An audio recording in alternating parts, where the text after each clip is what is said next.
Welcome to the Channel Surfers. I'm John McCabe, co-host of the Channel Surfers, and I'm joined, as always, by my good friend Jeff Lennon. How you doing, Jeff? John, I'm doing great, man. Doing great. How about you?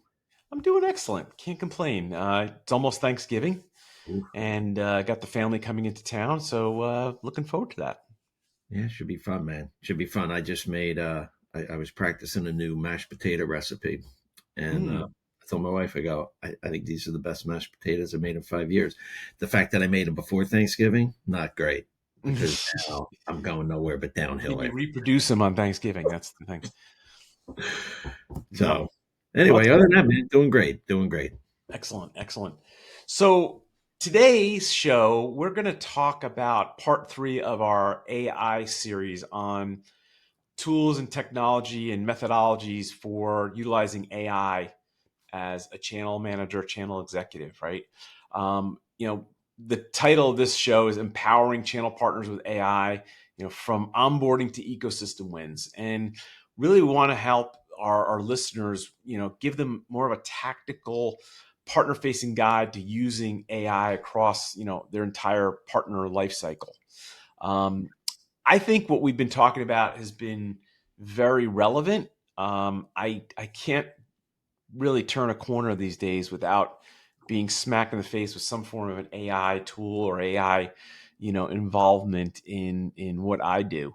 And I think in our last episode we talked about how many tools we use, and I think I was up to 7, but it's probably more like 10 at this point. And I know you are incredibly involved in so many different AI tools, but I think what we want to do is really help the listeners. You know, find out what, practical examples and, Yeah. success matrix work and which tools are the best that they can utilize. Well, and I'll just throw this out there. I mean, I don't know if I could say they're the best. I There's a handful that I've used. There's some that you're using, right? So there's stuff that we've been using, where I think, and I've tried to do a little bit of research because what's interesting is the LLMs are tied to the back, right? So whether Hmm. it's chat, whether it's Gemini, whether it's Claude, they're all doing some things on the back end for a lot of different apps that they're also working as, and if they're all getting tremendously easier to do connectivity to things. Yeah. And I think the biggest challenge is more about the privacy piece when it comes to business and the app that you're using. So to just go out and use a straight up LLM, everybody has concerns. But if they tie it and they put an app on the front end of it where they can control where the information is going, it seems to be it's a little bit easier for people to jump in and digest that. Hmm. So No, I agree. I agree. I think a big concern with like big companies nowadays are, securing that LLM or that AI, even if they do an internal chat, because whatever's put into that chat it could be exposed to the world, right? Especially yep, on the public facing chat bots like Chat or ChatGPT or Claude or Perplexity, yep, yep. So I think it's very important. And if you're out there and you're working for a big company, you want to utilize these tools, I think you probably should check with your IT group or your upper management before you put anything into play. But it's certainly a very valuable very valuable tool. And I know one of our guests, Dan Emanuele, his company is actually using chat to help train their salespeople. Right, they're utilizing everything they've done in the past, it's worked, and put it into an LLM, and now they have this enablement capability, which I think is amazing. Exactly. Well, and it's again, it's amazing how fast it's happening. But I think you hit on a good point, which is if you're going to go use something, whether especially an app, you want to make sure that you kind of have that conversation with somebody because you could be exposing the company to undue Hmm. sharing of information. I think a good rule of thumb is, you can ask it questions and ask it for things. Where it gets a little tricky is putting things into it. I was talking with a company in Florida just last week, and they were leveraging, chat to do a lot of their legal stuff, which is happening a lot. Like Mm. it's happening more than I think people realize. The challenge with that is if you're taking a boilerplate contract and putting it in and having it evaluated, I get it. Like it's boilerplate, so there's not going to be a lot of specific information. Mhm. But I Mhm. think where companies are concerned, if you're taking an actual SLA, like a software license agreement or something that somebody's using, and then having it evaluated, that's where it Mhm. gets. I think companies are they're gonna get a little queasy about Mhm. that stuff Yeah, being yeah, up. yeah. You I know, think you're right. And let's kind of dive into this topic. We really want to help everybody out there enable, empower, and evolve. And we've said this before. If you're not using I mean, look, the bus is leaving the station, the ship's leaving the port. You guys, you're not going to be able to compete, right? And I think what we'd like to cover in terms of the technologies that we're going to, want to discuss here: onboarding, communications, data strategy, training, which I think is a great tool for AI, yep, and ecosystem collaboration. Um, and I think let's start with something that's near and dear to my heart, and it's kind of an onboarding capability, but it's also really cuts into that that partner portal and having smart partner portals. And one of our guests earlier this year was Andres Girman from Intro. And look, that is probably one of the most amazing partner portals I've ever used. It just keeps getting better and better. They integrated a chatbot into their software, and you as a vendor can feed all the content you need into Intro, and their chatbot will absorb it and then be able to spit it out to the partner who comes onto the site and says, I need help with this. And they might say, how is your product priced? And the chatbot spits out the pricing matrix, which I think is amazing. I like the company I'm consulting for now. It's a complicated product, and it's not something you can like easily pick up on and rip off the tip of your tongue. It's an incredibly valuable tool, and it serves a very big purpose, but it's hard for the layman to explain it to another layman, right? And you want to have something easily explained to you. I think this chat bot within Intro is amazing because it helps them simplify how to explain how to sell this particular product, right? yeah, Um, they're also adding training capabilities, like an LMS capability, which is amazing. I'm a big proponent of that. But like smart portals are a phenomenal tool that probably take a lot of approval and money to put into play in your organization. Not something you could take on yourself. But what are your thoughts around that, Jeff? no, I like that. I just was making a note because I want to come back to that last comment, but Mm. I, I definitely think, well, first of all, there's, Intro, I think is doing phenomenal, right? And you are having firsthand knowledge of that from a little bit of the research that I did. First of all, everybody's leaning in to do a lot of these things with AI. What I'm finding really interesting is where obviously you want to go solve problems for the partners, how they gather information, right, helping with that onboarding process, like you just said, the smart portals, right, having guided checklists, getting people to go down that path and making that path easier. I think that's probably the biggest fundamental change with AI, just from a help perspective, where it's more dynamic now when you can go in and ask questions and it's going to guide you. I'll digress. Just talking about Copilot, they did an update, I think maybe a week and a half, 2 weeks ago, and I tell everybody, just you don't need to go to the help thing. Just go to Copilot and ask it what it is that you're trying to do, and it'll come back and it not only tell you where it is, but walk you through what you need to do to actually do what you're looking to do, if that makes Hmm. sense. Yeah, Uh, no, it does for sure. but but I also agree with the onboarding piece where it's helping to streamline and automate Mhm. the kickoff process, right? Yeah, Getting those flows going, huge. right? Or right, I think you were talking about training, but that whole process of the forms, the access, and then getting that training path lined up, and some people can move through it faster than others because it's more intuitive now. But I do see, and I think Jay McBain was even tied to InPartner, right? So InPartner is doing a Yeah, lot. They're they have a doing a great lot. product. Sorry, and what was the other one? Partner Stack. Mm. So they're both doing a lot around their onboarding and streamlining that journey, right? So what's interesting is, if the people have these products, great. But I think where I see a lot of gap is where people don't have that. So what are they going Mhm. to do? right? HubSpot, Salesforce, they're all leveraging AI. It's crazy. I think Salesforce is spending a couple $1 million with the two actors they have doing their AI commercials, but it is what it Matthew is. McConaughey and Woody Harrelson. Yeah, Yeah. yeah. I didn't want to give them plugs, but hey. I love those commercials. I think they're great because they really paint the picture of what you're missing if you're not utilizing it, right? Well, they're talking about how it just simplifies the back end for the communication with the clients, with the customers, and that's really where the benefit comes.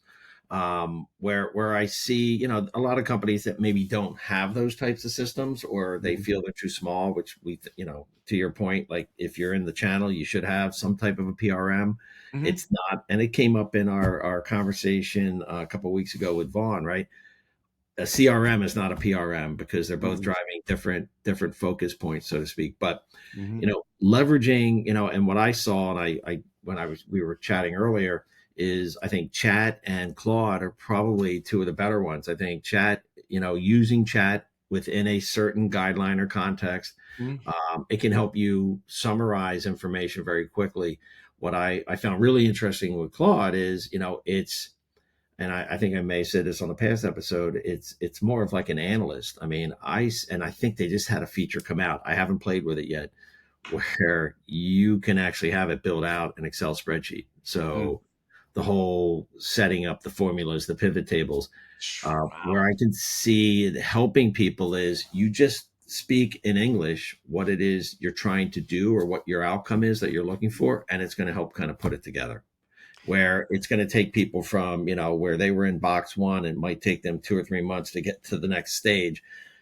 They're going to be at the next stage within a week or less because it's going to help build that out so they can actually start to analyze information more rapidly. And this is where it comes back. If you're not using it, you're probably going to lose your job to somebody that is, because they are leveraging the technology. Mhm. So, Yeah, but yeah. to your point, I think PRM is a big piece. I think there's a handful of things they're doing. I think the CRMs in conjunction with the PRMs are getting better.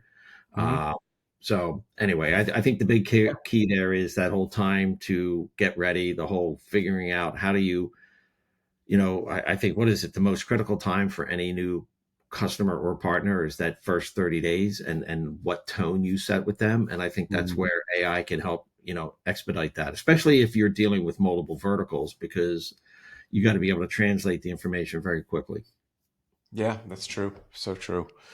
Well, what about communication tools that are powered by AI? I know you and I are big proponents of one of them, Notebook LLM. Because it's easy to get information at your fingertips. But the other one that we're really very fond of is AI note takers within Zooms or Teams calls, and we have a few of them that we use. Right? I'm not a speedy writer to begin with, but I can't take notes to come back and be like, oh, I remember exactly what he said, and come back and do the follow up. But a note taker really helps to zero in on the conversation. And I think Vaughn had a great point about this. It helps you to focus your time and attention to the meeting. You might have said this as well. Yeah. You're not worried about what you wrote down and remembering how to word it. You're focusing on the meeting, and you're actually being more productive during that meeting. There's all sorts of tools that integrate into your Zooms. There's Gong. I use Plod.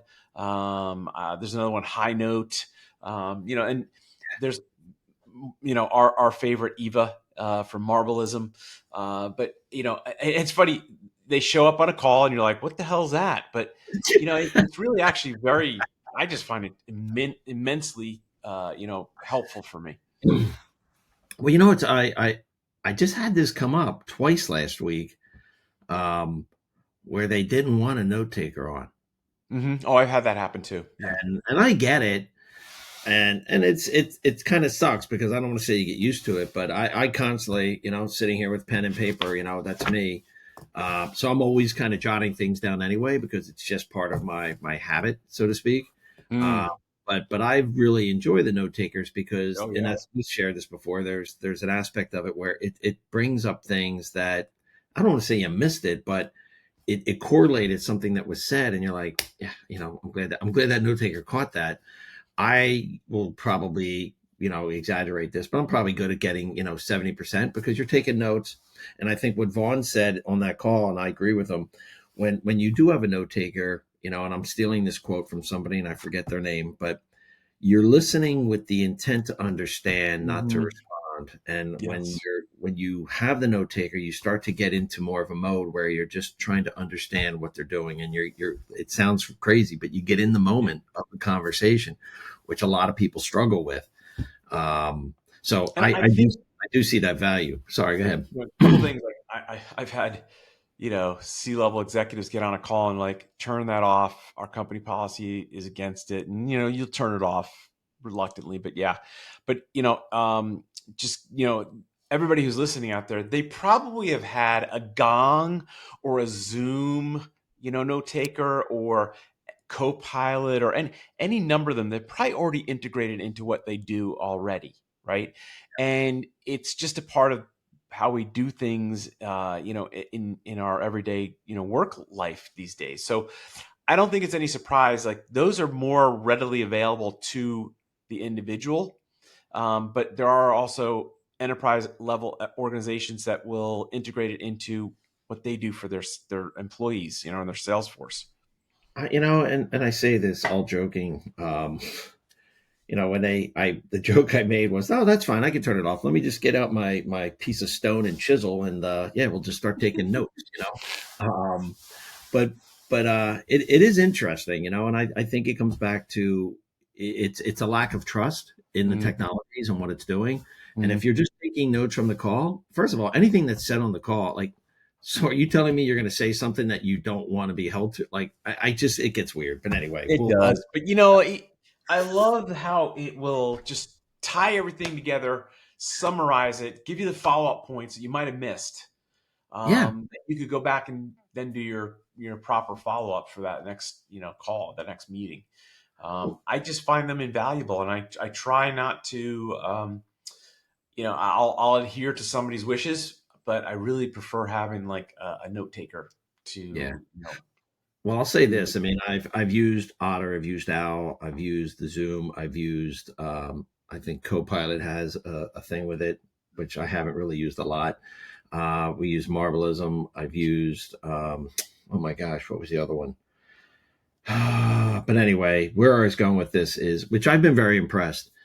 I think Zooms, and I'll just throw it out there. I think their AI companion Mhm. is super detailed. I mean, Very, it very. is probably, if I had a rank, I'm sure other people, hey, throw me your other ones, and I'll go look at them. I've gone and tried to do a couple head to head. Plod was another one. Um, Love Claude. Very detailed. I think the right. Zoom component is very interesting, and I've heard people say how much they like it. There are some others that like Calendly has something that can attach. I don't think it's as good. When you look at a gong is really a specific type of a note taker. It's really trying to help sales organizations hone in on their messaging and correct what might have been miscommunicated, or help them, get the right messaging, and also kind of keep track of what's going on within an opportunity. And I never liked Gong in the beginning. I was like, oh, I don't like them listening in on me. But then I was like, yeah, it's actually not too bad, because then I can learn and get better, and maybe my pitch isn't great. Maybe my closing strategy or my closing comments aren't working. Anything, but it helps helps you turn around and train or help to get your sales reps, or even anyone in your organization that utilizes it better. Absolutely. You know. So with that, I want to kind of pivot because first of all, you and I are both big data guys. Hmm. When I was your partner, Matt, like I use Salesforce, so I was always about the data and Hmm. and being able to analyze the data and do different things with it. But I think where AI is going to lean in, and I want to hear your thoughts on this first, right? Is the whole spray and pray, right? Where people are just going out. And it's like there was an old joke, a friend of mine, bang, freeze, police, right? So where you're shooting first and asking questions second, and it's like I think what I see AI and some people have overmodulate with AI with the a lot of the SDR stuff. It started with the calling and now it's evolved into more voice automation stuff. But what are you seeing with some of the different plays that are happening from the data driven and how it's impacting the channel strategy and the channel execution? Mm. Yeah, so there's a lot of good ones out there. Like one I'm very fond of, Crossbeam. Mm-hmm. I'm not really too familiar with Reveal, but I think Reveal, didn't they buy Crossbeam, or they? I think they merged something like that. But Crossbeam, the free version of Crossbeam obviously isn't as robust, but Crossbeam helps do the things you need to do to hone in on the right opportunities and the right prospects to go after with your partners. Account mapping used to be mind numbing. Sit in a conference room, open up a spreadsheet, and go over line by line who's there, who's where. Can we talk to them? Let's set up a meeting. Crossbeam does that in seconds. And I did have a partner portal years ago that had a component of a Crossbeam built into it, and that's why I got it, because I'm like, oh, I could do all these account based, account Activities. mappings, right, and it Yep. helped my reps immensely, right. So I feel those are super, super important. Tools like a Clari or Salesforce, even, but Clari is like a very uh, detailed way to track the sales cycle and the progress. And it's designed really for upper management to like hone in on what's going on with Dashboards. opportunities. Yeah. Yeah, and not slip, right? I think it was pitched as like helping you avoid any deals from going, falling out of the pipeline, right? And it's good, but it's only as good as the reps putting the information into either Clary or Salesforce to flow over. And if it's bad data, it's going to be useless anyway, right? So this is what's interesting, and I think the other one, well, Clary, I think we both used them in the past. I've seen it in two different past lives, Mm-hmm. and I know Salesforce has Einstein as their tool, right? Mm-hmm. So it used to be, hey, you have Salesforce, get Clary, but now all of a sudden, it's only a matter of time before the bigger platforms develop their own thing. But Yeah. what I can tell you is what I've been seeing with those tools is the AI aspect on the back end, right? Like to your point, like if they're not putting in good data to the CRM, so Clary is taking a feed off of a system. But where I think they really excelled was they kind of were leading into before we just all called it AI. There was a lot of machine learning, ML stuff, machine learning and stuff, where it was looking at data points and you were building out an app. There was an algorithm that was on the back end, which is kind of what it all is at the end of the day. But it was actually helping to identify things like so and I saw it. I don't want to say completely firsthand, but there were opportunities that were sitting at a certain stage and it was like, yeah, it shouldn't be at that stage, Yeah. like it be based on all the other data that it was looking at. It's like there's not enough to support it being at that stage. So, or they were like, or just the opposite. I only saw this a handful of times where it's like, oh, well, we have all this data. Why is this still sitting at this stage? This should be here. Mm-hmm. And you gotta, and then you have to go back and find out what that you, and this is where I think they were getting better. Find out what that human element was, like Yeah. why. Yeah. But that's where I saw like the Clary and the Salesforce and these different tools where they were using the AI stuff and the machine learning underneath to help do better forecasting projections for leadership because a lot of Yeah. that was dashboard driven. But anyway, Yeah. And like I feel like years ago when I first started using Salesforce, my manager would always be like, manage the red. Like red was like due dates past or things that you didn't update, right? And just keep on right, right, top of that. Now with like a Clary, you're getting pinged to identify where you're missing information because those sales executives are looking at that on every upper sales management, meeting. And it's yep, it's kind of a painful thing if you're not keeping up with it. So Clary's really like, in a way, it's a cop, right? It's a traffic cop.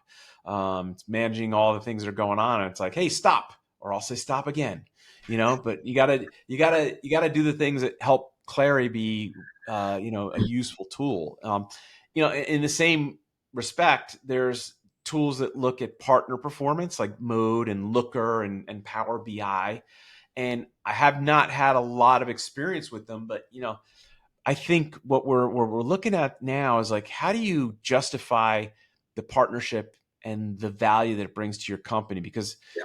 partnerships are designed to help grow business without having to hire and increase pipeline, and there's something in it for everybody. The partner gets the margin, we get the Yep. deals.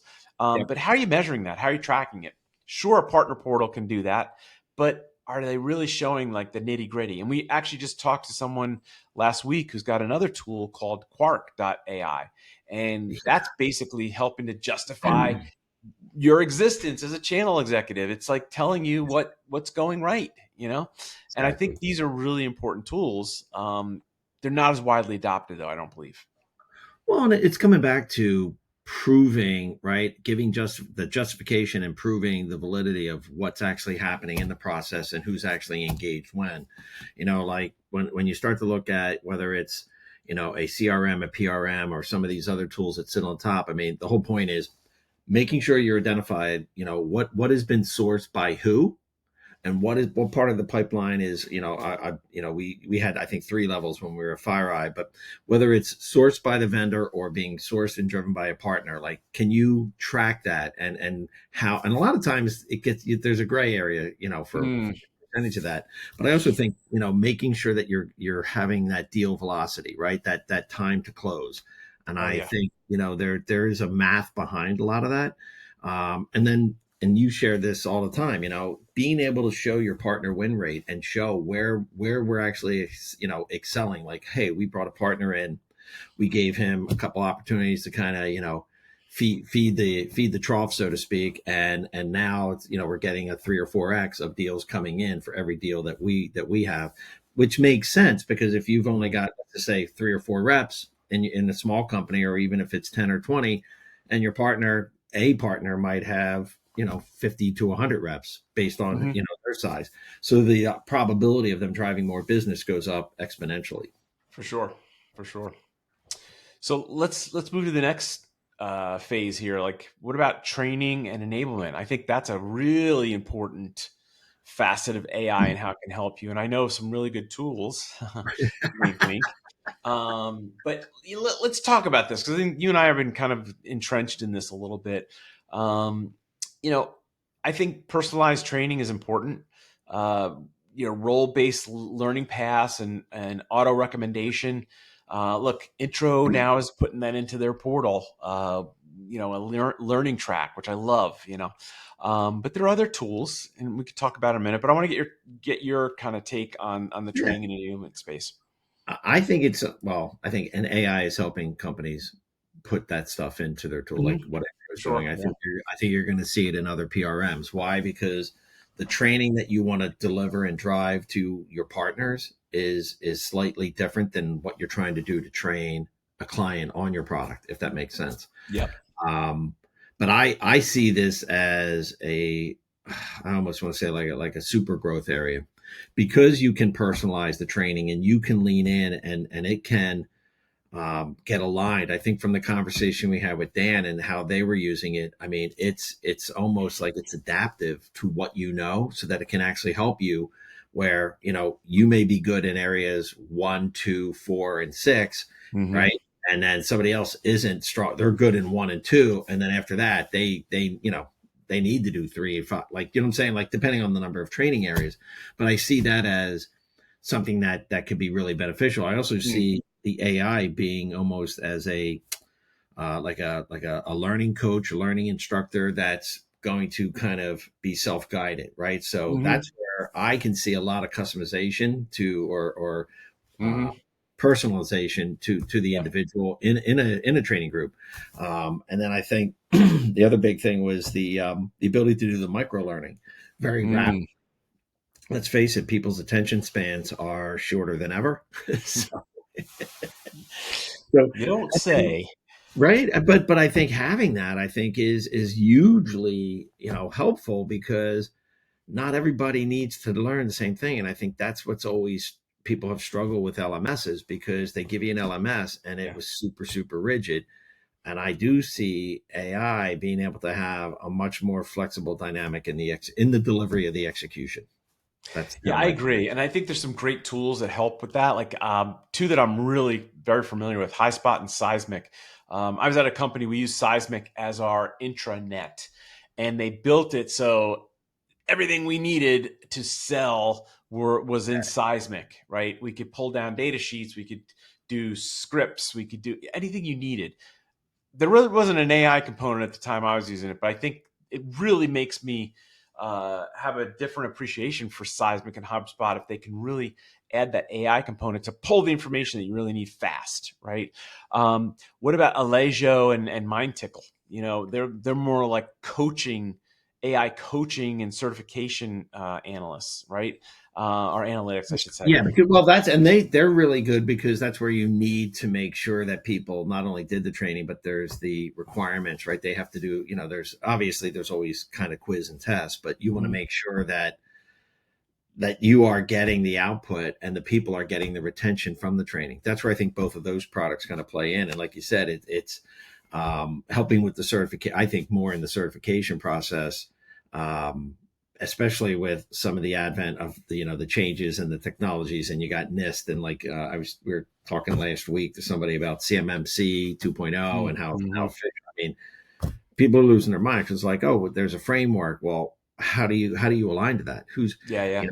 Are you going for your SOC 2? Are you going for your ISO 27001? Like, and when people hear that, people that are in the business kind of go, oh, okay. And so that means that you have to start working down a path. Certain things have to be in place. You have to start making sure that your policies and your people are Hmm. following, what they're supposed to be doing, kind of thing. So Right. Yeah. I like there's a newer enablement tool that I'm really excited about called partnerbot.ai. And I'm excited about it because you and I founded the company and have put a lot of time and effort into it. And basically, it's designed to help someone like you and me who's out there running a channel or doing their job and wants to be better at doing it and has questions that don't get answered quickly. Sure, you could be a part of a big group and a chat, a Slack channel or something, and you have to yeah, find the person and wait for the response, and it's tough. You're weeding through a lot of layers. Whereas with partnerbot.ai, we've designed it so you can go in and ask a question, it spits out an answer within seconds. And then it has resources that you can utilize, downloadable documents. So I think in line with what we're talking about here in this segment, you know, having the ability to do, be able to train or get information fast to do your job better is kind of the theme here. Like a high spot or a seismic to give you the knowledge you need to do your specific job with that yeah, specific company. Whereas yeah. PartnerBot AI, we're giving you like answers to every question you might have for a channel role. Well, whether you're a channel sales, partner manager, distribution management, alliances, for me, and I think just to add to one of your points, it's not just about getting the information fast. It's about the context of the information. Mm-hmm.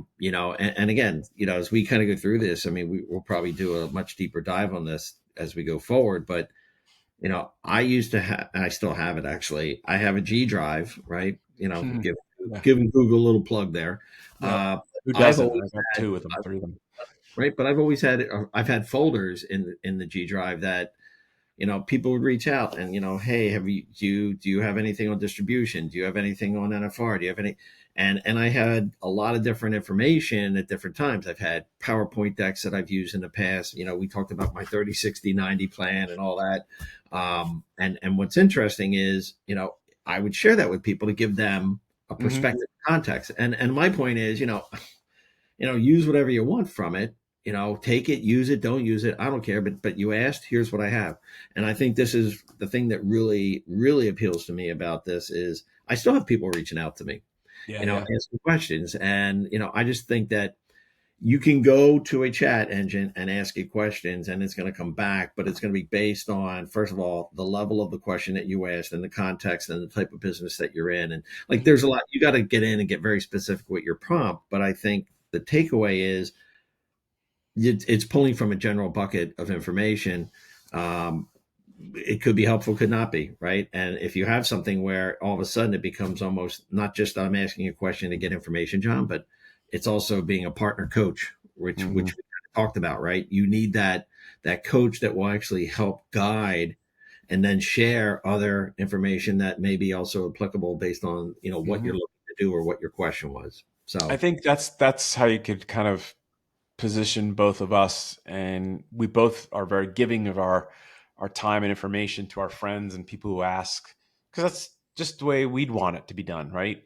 And that, I think, is the premise of what we did with partnerbot.ai. We wanted to design something that can be very helpful to someone. So if you want to check it out, partnerbot.ai, you can see all the information on that. But let's move on to our last topic here, because we're bumping up against time. yeah. What about building an AI ready ecosystem? I know there's a lot that could be discussed here, and a lot of tools kind of we talked about already. But what's your thoughts on building an AI ready ecosystem? So, well, I think it is the pinnacle of the next step in the growth evolution of channel. Like I think the ecosystem, Jay McBain talked about it. It came up in the conversation with Jared Fuller when we had him Mm-hmm. on. It came up in I'm just going to rattle off names here, right? It came up with Jay McBain. It came up with Jared Fuller. It came up with Scott Struble. It Scott, came up yep, with Vaughn. on A lot of, and Nelson, it came this our most recent one with oh my gosh, Nelson, Nathan uh, and Nathan Wang and Nelson Way. Nelson Wang. Oh, pardon me. Sorry, I'm see this is I'm freewheeling here, man. But anyway, Nelson was a great guest. But here's Mm-hmm. the thing, they were all kind of talking about this is where the market is going in this direction. So Mm-hmm. having an AI ready ecosystem and having the appropriate things in place so that you can do, manage joint pipeline, make sure that Yeah. your joint solution briefs are in alignment, driving true co-marketing, right? Having a co-marketing plan and then executing on that. Mm-hmm. Having that, what I like to call it the centralized hub of information, right? So that you know what you're doing, who everybody's on the same page. And I think it's just ironic that the AI tools are really what's going. There's some solutions out there. I think you mentioned Crossbeam, right? Smart Sheet. Mm-hmm. I'll kind of let you dive Smart in, but sheet, yep. Not smart sheets, people. Smart Smart sheet. Sheet, Yes. Sheet. Anyway, right? But those are some tools and solutions that are going to help you move more rapidly to ensure that you have cohesive communication all the time, right? So you know what the plan is, you know what the strategy is, and the plan to execute, and Mm-hmm. everybody's doing their part, but you're able to track that, and I think that's where AI is going to really be beneficial from that perspective. Oh, for sure. No, I think that's a great way to wrap it up. So look, I know you love to give kind of like 3 points on what we talked about. So why don't you give us your 3 points to close out the show? Well, I'm going to kind of pivot a little bit. So what I wanted to just throw out there is, look, there's a lot of solutions out there, Mm, and they're very focused on different aspects of the business. But when and I'm just going to throw out the main, what I'll call the top LLMs, right? So you've got ChatGPT, which is OpenAI. You've got Claude, which is Anthropic. You've got Gemini, which is Google, mm, and up until I'm probably going to get smacked around for this, but up until probably about a month ago, I wasn't that impressed with Copilot. But what they've done, what I've seen in the past couple of weeks, has been impressive. And you have Copilot with Microsoft, and the reason I bring mm, that out is I think just like somebody who has a toolbox working in their shop or working at home, you need the right tool to do the job correctly. And I think when you look at, and again, part of this is a hybrid of things that I've heard and seen and my own 2 cents. But to me, OpenAI is kind of that producer of information, that cerebral, Socratic kind of thinker, right? The copy chief, somebody who's going to help you kind of mm, organize those thoughts.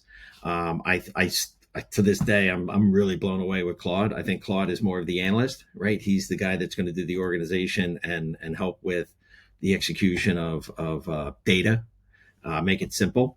And I should have thrown perplexity in, but anyway, I think Gemini is really interesting because I think that's more of your researcher, but your workspace kind of addresser, and a lot of stuff in I'll call it in the media, right? The marketing piece, playing around with stuff like VO3 and Nano Banana. In fact, they have a Nano Banana Pro. I'm not using it yet, but yeah, there's going to be some people in marketing that are super pissed off.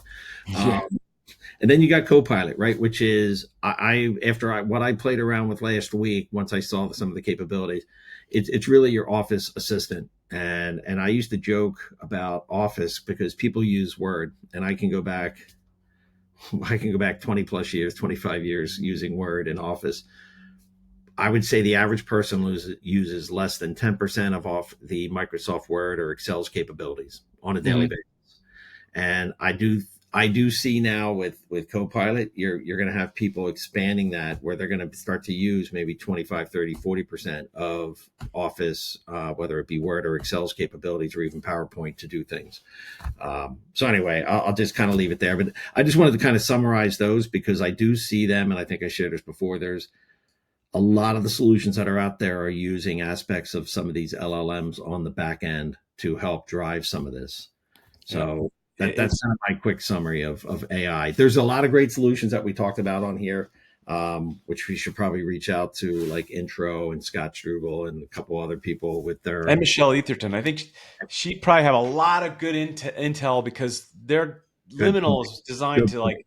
monitor those chat bots to make sure there's nothing bad going on down, in them. So she's probably more in tune than we, you know, we, well, she'd be great to have on, I should say. Oh, yeah, absolutely, man. But yeah, so I just want to kind of pull that together. And the last one is Perplexity. I still like Perplexity also from a research perspective, just because it does everything in like almost like you're writing a term paper with all the footnotes. Hmm. So Hmm. you know where the data came from when you do a search. And I know Chat does it as well. I get it. But you don't want to use the same prompt in Chat as you do in Perplexity and vice versa. Mm, Just my opinion. yeah. Well, I think this was a great show. I think we were able to categorize and help our audience understand the different categories and different tools to use. Which honestly, some of it was pretty interesting to me. To what I've learned to maybe utilize for what I'm doing. So, but yeah, I think this is a great show. And listen, audience, we'd love to hear what you're doing from an AI standpoint. Like, how are you integrating into your everyday work? Is your company embracing it? Have they given you the opportunity to implement it into the tools that you use? Love to hear from you because this is I something would that's, love to hear that as well. Sorry, yeah. I would love to hear that as well. I think, Yeah. well, we should post that on our LinkedIn page and get a poll or something and get people to step up. And look, I'm going to offer something as a reward here. If we get someone who gives us a an overview of what they're doing, I have a ChannelSurfers backpack, brand new Ogio backpack that I will give to you if you come on the show and share your thoughts with us. So if you're out there and you're listening and you want a really nice backpack, and hey, it's Christmas coming up, make a great gift for someone. But I'm putting that backpack, that brand new backpack, up for a How about a reward. Yeti, man? How about a Yeti? I don't have enough We of could them. do a Yeti too. We could do a Yeti. That's a possibility. But And, yeah, we want to hear from you guys. and I was going to say, what I'd like to see, John, is somebody talking about the shared strategy, the AI Mhm. strategy that they're using, how they took the data or the process, and what was the outcome, what was their win, what did they get Yeah. from it? Because those are the real stories that I think are not probably surfacing as much because everybody's got this more. There's a lot. I think there's more fear about what AI can do and the unknown. So anyway, I had a little surprise at the end. Did you? So you said bus. The bus is leaving the station, and then it reminded me of something. So basically, if you're not using AI, the train is leaving the station. Mhm. Get on board, man. Get on Oh board. God, the doors are closing. Hurry up! You got to run to the platform and jump on that train. It's going. I We've all never been thought I there. would use this. I never thought I would use this train whistle. Hey, Damn. Anyway, well, that's a perfect way to end the show. Thanks again for joining and co-hosting with me. You guys can reach us at our website, www.channelsurfers.com, or on our LinkedIn page, which is the Channel Surfers on LinkedIn. And then email is john@channelsurfers.com, and Jeff is jeff@channelsurfers.com. So reach out to us. We want to hear from you. And there's prizes on the line now. So until we speak again, I think we have a couple really good guests coming up too yes. that lead into what we were talking about today and lead into some of the other topics that we've discussed, namely distribution. So stay tuned. We have some really good guests coming up in the next few weeks. Awesome, man. All right. Thank you, With John. that, thank you, Jeff, and everybody have a great holiday, and we will talk again very soon. Take care.